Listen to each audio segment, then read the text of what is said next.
আসসালামু আলাইকুম সবাইকে। বাধ্য বিয়ে গল্পের 40 নাম্বার পার্ট। তো বেশি কথা না বলে চলুন গল্প শুরু করা যাক। গভীর ঘুমে তখন সাইফান মগ্ন। হঠাৎ কেউ কানে খোঁচা দিতেই বিরক্তিতে তার চোখ-মুখ কুঁচকে উঠল। সাইফান বলল, উফ, কে রে আবার? ঘুমায়েও শান্তি নাই। কিন্তু আবারও একই কাজ করায় আরো জোরে ঘুমটা একেবারে ভেঙে গেল। আগে গজগজ করতে লাগলো, তারপর বলল, এই কে রে বাল? ঘুমের মধ্যে একটু বউয়ের কাছে থেকে অমৃত খেতে যাচ্ছিলাম, একটুখানি তাও স্বপ্নে এসে ব্যাঘাত দিল। শালা, আজ ধরে পশ্চাৎ দেশে লাথিই মারবো। বলেই হঠাৎ উঠে বসলো। চোখ মেলে একবার দেখে আবার দুই হাত দিয়ে চোখ কচলালো। তারপর যা দেখলো তাতে সাইফানের চোখ আরো বড় বড় হয়ে গেল। সামনে দাঁড়িয়ে আছে 3 জন পুলিশ অফিসার, আর তাদের পাশে এক মহিলা, শরীরে পোশাক আশাকের বেহাল দশা। তাড়াতাড়ি বুকের উপর হাত দিয়ে ফু দিয়ে উঠলো। তারপর বলল, আস্তাগফিরুল্লাহ আস্তাগফিরুল্লাহ। মনে মনে আতঙ্ক। তারপর বলল, হায় আল্লাহ, আমি আবার কি স্বপ্নের ভেতরে এই মহিলার সাথে কিছু করে ফেলেছি নাকি? না না, আমি তো স্বপ্নে অমৃত খেতে গিয়েছিলাম ঠিকই, কিন্তু এই মহিলা তো এখানে ছিল না। কোথা থেকে টপকালো? আর কি বেহাল অবস্থা! এবার পুলিশ অফিসারের একজন রাগে গর্জে উঠলো। তারপর বলল, এই ওঠ, দিনে রাতে এখনো শুধু নষ্টামি করতে আসিস? আজ সবগুলোকে জেলে নিয়ে গিয়েই ছাড়বো। বলে সাইফানের হাত ধরে টান দিল। সাইফান তাড়াতাড়ি হাত ছাড়াতে লাগলো। তারপর বলল, আরে কি করেন স্যার? আমি কিছুই করি নাই। এই চাচি আম্মার মতো দেখতে মহিলাটা আমার ঘরে এলো কিভাবে, সেটা আগে বলেন তো।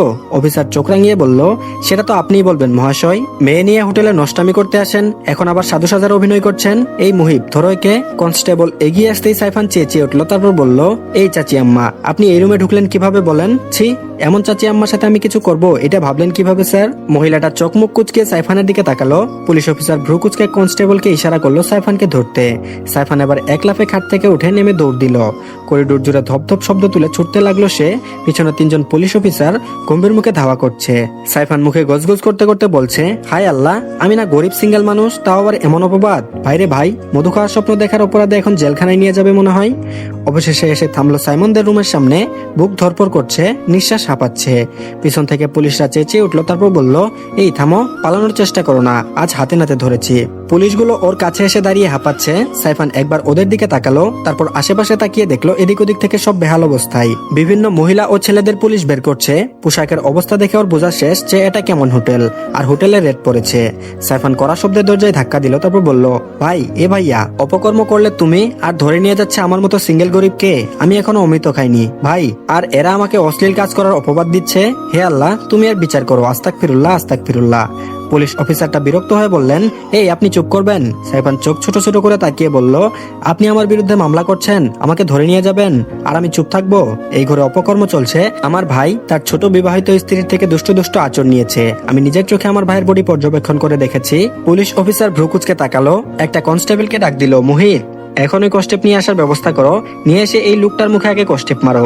সাইফান এবার হাত জোর করে গলায় কষ্ট মেশানোর স্বরে অনুনয় করলো, না প্লিজ স্যার, এমন করবেন না। কষ্টেপ লাগানোর ফলে যদি আমার রসালো ঠোঁটের উপর আঘাত লাগে, আর আমার ভবিষ্যতের বউ যদি আমাকে চুমু খেতে না চাই, তাহলে আমি অমৃত স্বাদ কেমনে পাবো? আই হাই। মাথায় হাত দিয়ে বলল, এই বালের রাজীব ভাইটা কোথায় গেল? বলেই সাইফান আবারও দরজা ধাক্কা দিল। তারপর বলল, ভাই, এ ভাই, দরজাটা খুল না, না হলে এরা আমাকে জেলে তো নিয়েই যাবে। তার উপর আবার বউয়ের সম্পদের দিকে চোখ দিয়েছে। আমার অমৃত খাওয়া থেকে বঞ্চিত করার গভীর ষড়যন্ত্র নেমেছে সব। সাইমন তার পিচ্চি বউয়ের ছোট্ট শরীরে অস্থির করে তুলতে ব্যস্ত ছিল। গভীর মুহূর্তের সময় হঠাৎ বাইরের দরজায় লাগাতার শব্দ হলো। সাইমন বিরক্ত হয়ে নাফিসার উপর থেকে সরে এসে একেবারে চোখ বুলিয়ে দেখলো মেয়েটার চোখ মুখ কুচকে বন্ধ, জোরে জোরে শ্বাস নিচ্ছে।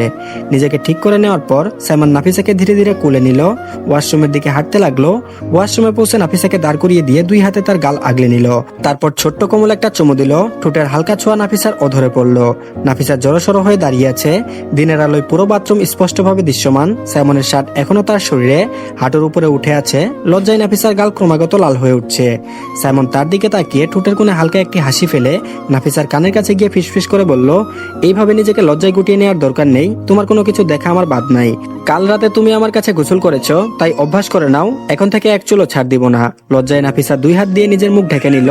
সাইমন মুচকি হাসি দিয়ে নাফিসার দিকে এগোতে গেলেই তখন ওই দরজায় আবার লাগাতার শব্দ হলো। হঠাৎ মন স্থির করতে না পেরে সাইমন নাফিসাকে বাথরুমের ভিতরে রেখে ঘরে ফিরে এলো। প্যাকেট থেকে জামা কাপড় বের করে হাতে নিয়ে আবারও ওয়াশরুমের দিকে চলে গেল।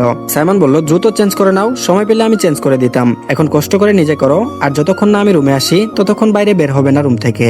বলেই সাইমন চলে গেল। নাফিসার লজ্জায় মনে হলো মাটির সাথে মিশে যাবে। এই নির্লজ্জ ডিএসপি সাহেবের রূপ তো সে আগে কখনো দেখেনি। ভাবতে ভাবতে তাড়াহুড়ো করে নিজের জামা চেঞ্জ করতে লাগলো। সাইমন ঘরে এসে একটা শার্ট পরে দরজা খুললো। সাইফান সাইমনকে দেখে কান্নামাখা ভঙ্গিতে কেঁদে উঠলো। তারপর বলল, আমার ভাইয়া ভাইয়া দেখো পুলিশ বাহিনীরা কিভাবে আমার পিছনে লেগেছে, বলে সাইমনকে জড়িয়ে ধরলো। সাইমন কপাল গুটিয়ে সাইফানের দিকে তাকালো, তারপর সামনের দিকে নজর দিল। সামনের পুলিশ অফিসাররা সাইমনকে দেখার সঙ্গে সঙ্গে সম্মানসূচক স্যালুট দিল। তারপর বলল, স্যার আপনি এখানে?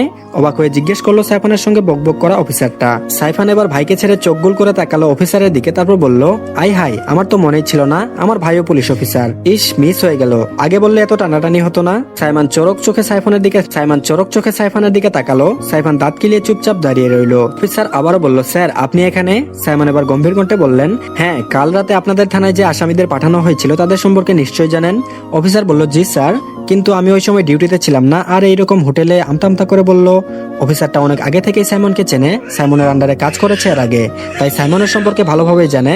সাইমন বলল, হোয়াট ডু ইউ মিন এই হোটেলে মানে? সাইফান এবার সাইমনের দিকে তাকালো, তারপর বলল, ভাই তোমাকে কি আর বলবো, তুমি বিয়ে করলে আসামি ধরতে গিয়ে আবার শেষমেশ বাসর করলে আবাসিক হোটেলে, এরকম রেট পড়া হোটেলে। I high. সাইমন চোখ কুচকিয়ে বলল, রাজীব কোথায়? সাইফান বলল, জানি না। সাইমন অফিসারের দিকে তাকিয়ে গম্ভীর কণ্ঠে বলল, কালকে অনেক রাত হয়ে যাওয়ায় আমরা ঢাকায় ফিরিনি, এখানে রাত কাটিয়েছি। আর এই জায়গাটা এমন আমরা কেউ জানতাম না, রাজীব সিলেক্ট করেছিল জায়গাটা।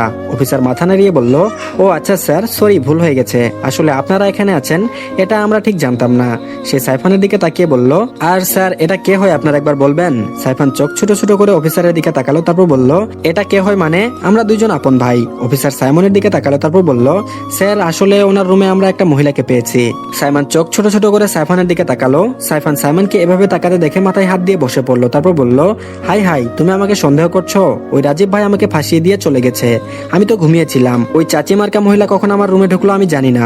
সাইমন সাইফানের দিকে একবার তাকালো, একটা হতাশার নিঃশ্বাস ফেললো, তারপর বলল, একে আর কোনো কালে শুধরানো যাবে না, দিনকে দিন বাদর হচ্ছে। তারপর অফিসারের দিকে তাকিয়ে বলল, আপনাদের হয়তো কোনো ভুল হয়েছে, ভালো করে সিসিটিভি ক্যামেরা চেক করুন, হয়তো মহিলাটি পালাতে গিয়ে দরজার ফাঁকা পেয়ে ভিতরে ঢুকে পড়েছে। অফিসার মাথা নাড়িয়ে হ্যাঁ জানালো। সাইফান এক লাফ দিয়ে উঠে দাঁড়ালো, সাইমনকে জড়িয়ে ধরলো, তারপর বলল, এই না হলে ভাই আমি জানতাম তুমি ভুল বুঝবে না। সাইমন এবার ধমকে উঠলো, তারপর বলল, বাদরের মতো লাফালে এক আছাড় দিব এখানে তোকে। রাজীব দেয়ালের পাশ ঘেঁষে উকি দিয়ে লুকিয়ে সব দেখছিল। ও তখন নিচে গিয়ে স্মোক করছিল, আশেপাশটা ঘুরে দেখছিল। হোটেলে আসতে গিয়ে চারপাশের এমন অবস্থা দেখে চমকে গিয়েছিল, নিজেও জানতো না এই হোটেলটা এমন। যদি সাইমন তাকে সামনে পায় তাহলে তো কাঁচা চিবিয়ে খাবে, তাই লুকিয়ে থাকার চেষ্টা করছিল। হঠাৎ সাইফান চোখ লুকিয়ে থাকা রাজীবের দিকে চোখ পড়লো, জোরে চিৎকার করে বলল, এই তো রাজীব ভাই আমাকে ফাঁসিয়ে এখানে লুকিয়ে আছে নিজে। রাজীব বারবার ইশারা করছে কিছু না বলতে, কিন্তু সাইফান কি শোনার পাত্র? সাইমন এবার সাইফানের দেখানোর দিকে তাকালো, রাজীব দাঁড়িয়ে আছে। সাইমনের চোখে চোখ পড়তেই রাজীব ভয়ে ঢোক গিলল। সাইফান এগিয়ে গিয়ে রাজীবকে হাত ধরে টেনে নিয়ে আসছে। রাজীব বারবার ইশারা করছে, কিন্তু সাইফান তো সাইফানই, কোনো কিছু শোনার পাত্র নয়। তারপর বলল, এই নাও ভাইয়া, নিয়ে এসেছি রাজীব ভাইকে। রাজীব ভাই তোমাদের হানিমুনের জন্য শেষে কিনা আবাসিক হোটেলে নিয়ে আসলো, আবার আমাকে মিথ্যা কথা বলছে, আজকে শায়েস্তা করো। রাজীব অসহায় চোখে সাইফানের দিকে তাকালো। সাইফান রাজীবের চোখে তাকিয়ে বলল, এভাবে তাকিয়ে লাভ নেই, তুমি যতটা ভদ্র নিজেকে দেখাও রাজীব ভাই, ভিতরে ভিতরে তুমি ততটা ভদ্র না। তুমি আমাকে শুধু অমিতের কথা বললে আর নিজে মৌমাছির চাকের সব মধু খাওয়ার জন্য ভিতরে ভিতরে উতলে হয়ে থাকো। কথা শেষ হতেই রাজীব সাইফানের মুখ চেপে ধরলো এক হাত দিয়ে, আর ফিসফিস করে কানের কাছে বলল, থাম ভাই থাম, আমার চাকরিটা খেয়ে নিবি নাকি এবার? তোর যা জানার আছে আমার কাছ থেকে জানিস, চাইলে আমি প্র্যাকটিক্যালি দেখাবো, দয়া করে এবার চুপ কর।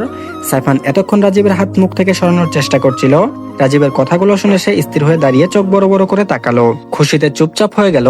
সাইমন এবার দুইজনকে ধমক দিয়ে বলল, এমন বেফালতু কথা বললে দুজনেরই হাল খারাপ করে দেবো এবার।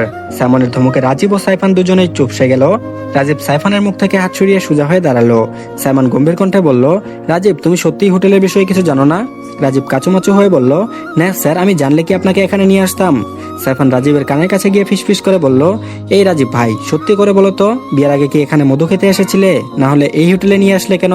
রাজীব সাইফানের দিকে কান্নামাখা চোখে তাকিয়ে বলল, ভাই এবার তুই চুপ কর, আমার জীবন মরণের ব্যাপার, সত্যি কথা বলছি, আমি শুধু বিয়ের আগে একটু অমিতই খেয়েছি, আর কিছু করিনি, বাকি সব বিয়ের পরে বাসরের জন্য রেখে দিয়েছি। সাইমন দুজনের দিকে তাকিয়ে বলল, দুজন উপরে গিয়ে ফ্রেশ হয়ে আসো আর নিজেদের জিনিসপত্র গুছিয়ে তাড়াতাড়ি নামো, আমরা এখনো এখান থেকে বের হব। হব। রাজীব আর সাইফান পা বাড়ালো, কিন্তু সাইফান কিছু দূর যাওয়ার আগে আবারও ফিরে তাকালো। সাইমানের দিকে তাকিয়ে বলল, ভাই আমার ছোট কই? তাকে কি হাঁটা চলাফেরা করার মতো অবস্থায় রেখেছো? একটু দেখতে যাচ্ছিলাম সুস্থ আছে কিনা বেচারি। সাইমন চোখ গরম করে তাকাতেই সাইফান দৌড়ে চলে গেল। সামনে থেকে ইন্সপেক্টর সাইমনের দিকে তাকিয়ে বলল, স্যার আপনারা তাহলে আপনাদের কাজ শেষ করেন, আমরা এখান থেকে চলে যাই। সাইমন মাথা নাড়িয়ে সম্মতি জানালো। তারপর ঘরে ঢুকেই দেখলো নাফিসা বসে বসে জামা কাপড় ভাঁজ করছে। কাল রাতে মেলে দেওয়া জামা কাপড়গুলো এখন গুছাচ্ছে। নাফিসার পরনে একটি সুতির থ্রি পিস, হালকা নেভি ব্লু এবং সাদা ফুলের কাজ করা। ছোট শহরের দোকানগুলোর তুলনায় এর চেয়ে ভালো পোশাক পাওয়া মুশকিল। সাইফান যতটুকু সম্ভব এগুলো নিয়ে এসেছে। সাইমান ধীরে ধীরে নাফিসার দিকে এগুলো। নাফিসা নিজের কাজে ব্যস্ত। সাইমান তার সামনে দাঁড়িয়ে সামান্য ঝুঁকে নাফিসার ভেজা চুলে নাক ডুবিয়ে দিল। নাফিসা হঠাৎ তাকিয়ে মাথা নিচু করে নিল। সাইমান নাফিসার চুল থেকে নাক সরিয়ে তার বাহু ধরে বিছানায় বসালো। টেবিল থেকে ব্যাগ খুলে কিছু মেডিসিনের প্যাকেট বের করলো। দুইটি মেডিসিন হাতে নিয়ে একটি মিনারেল ওয়াটারের বোতলও বের করলো। সাইমন নাফিসার দিকে এগিয়ে গিয়ে বলল, হাত বাড়াও। নাফিসা সাইমনের কথা মতো হাত বাড়ালো। সাইমন দুইটি মেডিসিন তার হাতে দিল। হাত দিয়ে গাল হালকা চাপ দিয়ে মুখ হা করিয়ে পানি ঢাললো। একদম পরিমাণ মতো পানি ঢেলে দিয়েছে। তারপর বলল, মেডিসিন দুইটি মুখে নাও। নাফিসা প্রথমে সাইমনের দিকে তাকালো, তারপর হাতে থাকা মেডিসিনের দিকে। সাইমন চোখ কুচকে বলল, তাড়াতাড়ি খেয়ে ফেলো। নাফিসা এবার মুখে পানি গিলে নিল। তারপর সাইমনের দিকে তাকিয়ে বলল, এটা কিসের মেডিসিন? সাইমন বলল, ব্যথা ও জন্ম নিয়ন্ত্রণ পিল, এবার খেয়ে নাও। নাফিসার সাথে সাথে লজ্জায় মাথা নিচু করে নিল। তারপর চোখ ছোট ছোট করে তাকালো মেডিসিনগুলোর দিকে। কত সহজে কথাগুলো তার সামনে বলে দিল। কোনোদিনও ভাবেনি সাইমনের আরেকটা রূপ আছে, তাও আবার এমন। ভেবেছিল সাইমন কত ভদ্র, কিন্তু একটু একটু করে সব ভদ্রতার মুখোশ খুলে তিনি নির্লজ্জ ডিএসপি সাহেব হয়ে উঠছে। নাফিসা ঢুক গিলে বলল, খাবো না আমি এটা। সাইমন বলল, কেন? নাফিসা মাথা নিচু করে এক হাত দিয়ে বিছানার চাদর খামচে ধরে কোন রকমে বলল, বাবু চাই আমার। সাইমন চোখ ছোট ছোট করে তাকিয়ে বলল, কি চাও? নাফিসা আবারও মাথা নিচু করে মিনমিন করে বলল, বাবু। তো ধন্যবাদ সবাইকে, আজকের পার্টটি ওই পর্যন্তই। আশা করছি পরবর্তী পার্টের অপেক্ষায় থাকবেন। পরবর্তী পার্ট দিলে অবশ্যই লিংক কমেন্ট বক্সে পেয়ে যাবেন। তো সবাই আমাদের চ্যানেলটিকে সাবস্ক্রাইব করে দিবেন। ধন্যবাদ সবাইকে, আল্লাহ হাফেজ। আসসালামু আলাইকুম সবাইকে। বাধ্য বিয়ে গল্পের 41 নাম্বার পার্ট। তো বেশি কথা না বলে চলুন গল্প শুরু করা যাক। নাফিসা মাথা নিচু করে এক হাত দিয়ে বিছানার চাদর খামছে ধরে কোন রকমে বলল, আমার বাবু চাই। সাইমন চোখ ছোট ছোট করে তাকিয়ে বলল, কি চাও? নাফিসা আবারও মাথা নিচু করে নিয়ে মিনমিন করে বলল, বাবু। সাইমন ভাবনশীল ভঙ্গিতে বলল, নিজে আগে বড় হও, তারপর সময় হলে দেখা যাবে পিচ্ছি। নাফিসার মাথায় ধূপ করে আগুন জ্বলে উঠলো। রেগে গেল, এই লোকটাকে কেন পিচ্ছি পিচ্ছি করছে? এই পিচ্ছির সাথে অমন করলো কেন? তখন ভাবেনি আমি পিচ্ছি। নাফিসা রেগে নাকের পাতা ফুলিয়ে বলল, আমি পিচ্ছি না, আই এম 18+। সাইমন ঠোঁট বাঁকিয়ে বলল, যেদিন আমার সামনে মাথা নিচু না করে স্পষ্টভাবে আমার কাছে আবদার করবে যে আমার বাচ্চার মা হতে চাও, ওই দিন আশা পূরণ হবে। তার আগে পড়াশোনায় মনোযোগ দাও, ফালতু কথা ঝেড়ে ফেলো। নাফিসা থতমত হয়ে গেল। সাইমন আবারও বলল, তাড়াতাড়ি মুখে খাও। বলেই তার হালকা চাপ দিয়ে পানি এবং মেডিসিন মুখের ভেতর ঢুকিয়ে দিল। সাইমন পিছনে ঘুরে টেবিলের উপর থেকে ঘড়িটা পরে নিল। ফোনটা চেক করতে লাগলো। প্রয়োজনীয় জিনিসগুলো দ্রুত সরিয়ে নিল। নাফিসা সাইমনকে পিছনে ঘুরতে দেখে এই সুযোগে মুখ থেকে হাত দিয়ে মেডিসিন বের করে খাটের নিচে টান মারলো। তার এখন 80+, নির্দ্বিধায় মা হতে পারবে। তার থেকে ছোট মেয়েরাও মা হচ্ছে, তাহলে সে কেন পারবে না? আর ডিএসপি সাহেবের বয়স হচ্ছে, এখন যদি বাবা না হয় তাহলে তার বাচ্চা কাচ্চাগুলো তো নিজের বাবাকে বাবা রাখতে গিয়ে দাদা রাখবে। নাফিসা আর যাই হোক তা কিছুতেই হতে দিতে পারে না। সাইমন ফোন পকেটে ঢুকিয়ে ঘুরে নাফিসার দিকে তাকালো। নাফিসা বসে বসে কিছু ভাবছে। সাইমন এগিয়ে গিয়ে গাল দুটো হালকা চাপ দিয়ে মুখ হা করালো। নিশ্চিত হলো মেডিসিন খেয়েছে কিনা। মুখের দিকে খেয়াল রেখে সাইমন বলল, গুড। আর এদিকে সবাই বাইরে গাড়ির সামনে দাঁড়িয়ে আছে। সাইমন আর নাফিসা এক গাড়িতে উঠলো, আর অন্য গাড়িতে রাজীব ও সাইফান। গাড়ি দুটো চলা শুরু করলো তাদের গন্তব্যস্থলের দিকে। নাফিসা চুপচাপ বাইরের দৃশ্য দেখছে। শরীর খারাপ লাগছে, তাই জানালার সঙ্গে মাথা ঠেস দিয়ে বাইরে তাকিয়ে আছে। সাইমন মনোযোগ দিয়ে ড্রাইভিং করছিল। নাফিসা জানালার বাইরে মাথা ঠেস দিয়ে রেখেছে দেখে তিনি এক হাত দিয়ে নাফিসাকে টেনে ঠিকভাবে বসিয়ে দিল। গাড়ি চালাতে চালাতে সাইমন নাফিসার মুখের দিকে একবার তাকালো। মুখ শুকিয়ে আছে, বোঝা যাচ্ছে অসুস্থ বেচারি। সাইমন হঠাৎ গাড়ি থামালো। নাফিসা তার দিকে তাকিয়ে জিজ্ঞেস করলো। দৃষ্টিতে চিন্তা ভাবনা ফুটে উঠলো। সাইমন নিজের দুই হাত বাড়িয়ে নাফিসাকে টেনে নিজের কুলের উপর বসিয়ে দিল। এক হাত দিয়ে গাল আগলে নাকের উপর ছোট্ট একটা চুমু দিল। তারপর বলল, এখনো খারাপ লাগছে কি বউ? মেডিসিন খেয়েছো না? আস্তে আস্তে ঠিক হয়ে যাবে, একটু সময় লাগবে। এভাবে তাকে কুলের উপর বসালেও কোনো প্রতিক্রিয়া দেখালো না। নিজেরও ভালো লাগছে না। সাইমনের এভাবে কাছে নেওয়াটা কিছুটা আরামদায়ক লাগছে। সে আরো নিকটবর্তী হতে চেয়ে মুখ ডুবিয়ে দিল সাইমনের বুকে। শরীরের গন্ধ নাক দিয়ে টেনে নিতে থাকলো। এই গন্ধটা বারবারই তাকে মাতাল করে ছাড়ে। সাইমনের শার্ট দুহাত দিয়ে আঁকড়ে ধরে নিজের নাক ঘষতে লাগলো নাফিসা। সাইমন নাফিসার কাণ্ড দেখে মুচকি হেসে দিল। নাফিসার কানের কাছে মুখ নিয়ে ফিসফিস করে বলল, এখনো কি মন ভরেনি বউ? মন না ভরলে কিছু করার নেই। আমরা এখন রাস্তায় আছি, একদিনে তুমি এত দূর সহ্য করতে পারবে না। এটুকুতেই তোমার এই কাহিল অবস্থা। আর একবার যদি শুরু করি তাহলে তুমি উঠতে পারবে না। এমনিতে আমার কোনো সমস্যা নেই, তুমি যদি ঠিক থাকতে পারো আমি রাজি। নাফিসা সাইমনের কথা শুনে হা হয়ে গেল। কত বড় অসভ্য এই লোক ভাবা যায়। তারপর লজ্জায় সাইমনের শরীরের সাথে আরো মিশিয়ে গিয়ে মিনমিন করে বলল, ডিএসপি সাহেব, আগে আপনি ভদ্রলোক ছিলেন, এখন তো একেবারে ফাজিল হয়ে যাচ্ছেন। সাইমান নাফিসার কথা শুনে ঠোঁট বাঁকিয়ে ওর কানের কাছে ফিসফিস করে বলল, বয়স 34+ এখন আমার, কিন্তু টেস্টও এখন 18+। তাই যদি তোমাকে 18+ ফিল না দেই তাহলে বুঝবে কেমন করে যে তোমার বর এখনো টকবগে।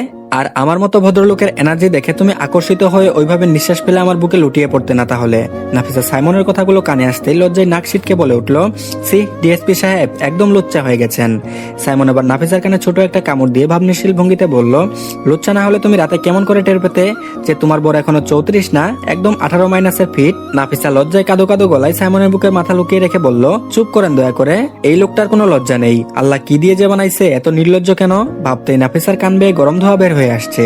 সাইমন কিছু না বলে নাফিসার গলার কাছে মুখ গুজে দিয়ে গভীর একটা চুমু দিল, তারপর আস্তে আস্তে সরে গেল। তারপর বলল, ওকে আর লজ্জা পেতে হবে না, বুঝেছি, এখনো লজ্জা ভাঙেনি, সমস্যা নেই বউ, তোমার লজ্জা ভাঙানোর দায়িত্ব আমার। সাইমনের ঠোঁটের কথাগুলো নাফিসার কানে বাজতে লাগলো। সে কোনো উত্তর দিল না, শুধু সাইমনের শার্ট শক্ত করে খামছে ধরল। সাইমন ওর এই কাণ্ড দেখে শুধু মুচকি হাসলো, আর কিছু বলল না। তারপর গাড়ি স্টার্ট দিল।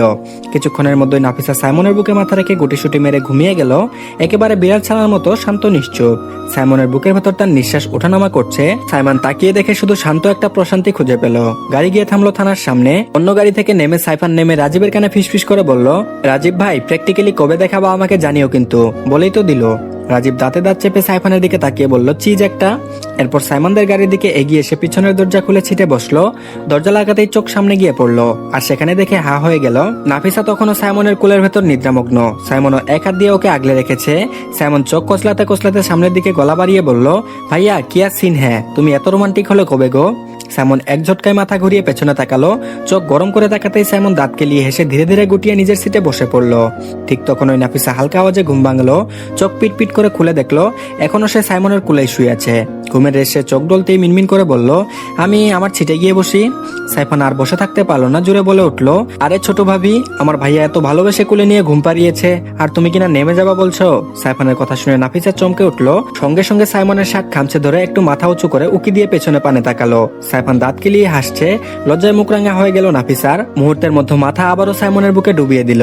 এবার তো চোখ ভিজে এলো। মনে মনে ভাবলো, কি সর্বনাশ কপালে জুটলো, এমন একটা বর জুটলো কপালে, এতদিন দূরে রেখে এখন এমন কাছেই টানছে যে মানুষজন মানামানির নাম নেই। ভাবতেই নাফিসার গলা ফাটিয়ে চিৎকার করে কাঁদতে ইচ্ছে করছে। এই মানুষগুলোর সামনে তাকিয়ে কথা বলবে কেমন করে? তাদের সামনে লজ্জায় আরো যেতে পারবে কি? এই লোকটার আক্কেল জ্ঞান বলতে কিছুই নেই। কি করে এদের সামনে চোখ তুলে তাকাবো? আল্লাহ, মাটি ফাঁক করে দাও, তলিয়ে যাই।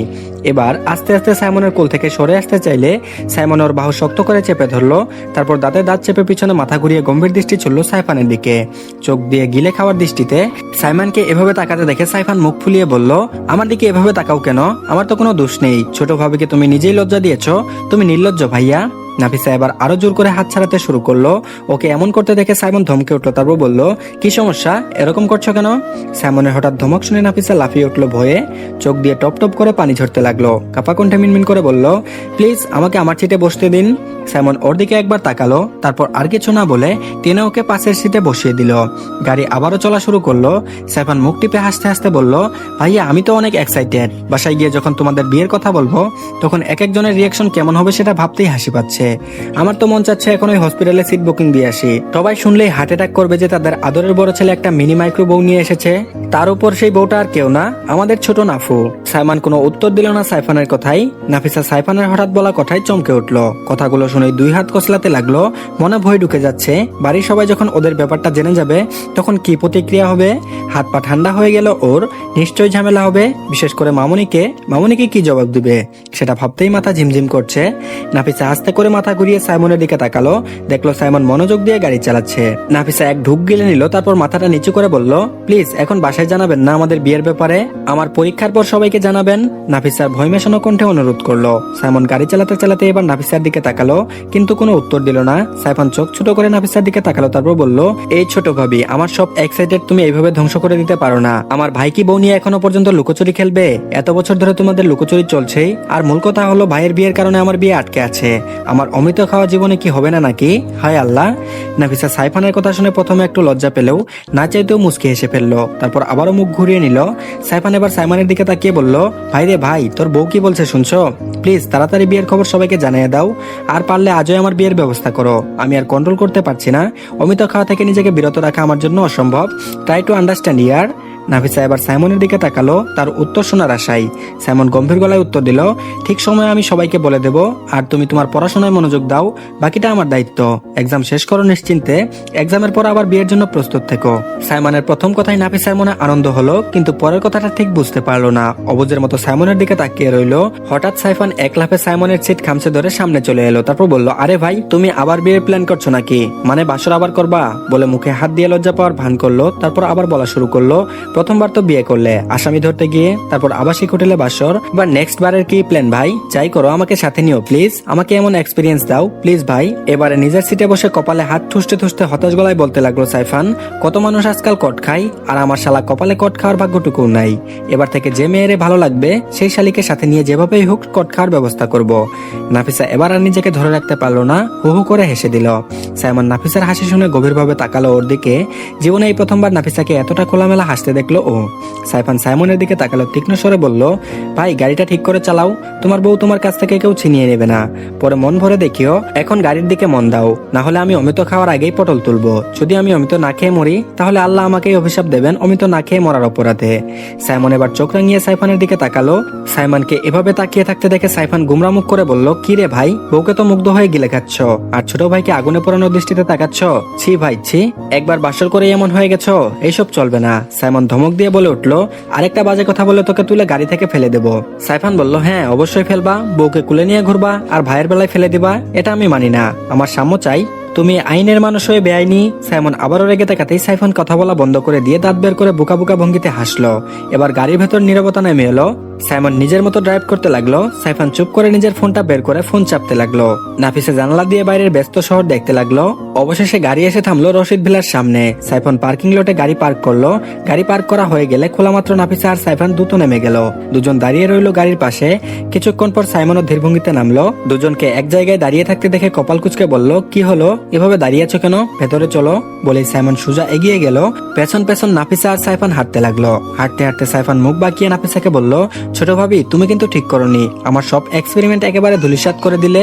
নাফিসা ভয়ার্থ চোখে অসহায় দৃষ্টিতে সাইফানের দিকে তাকালো।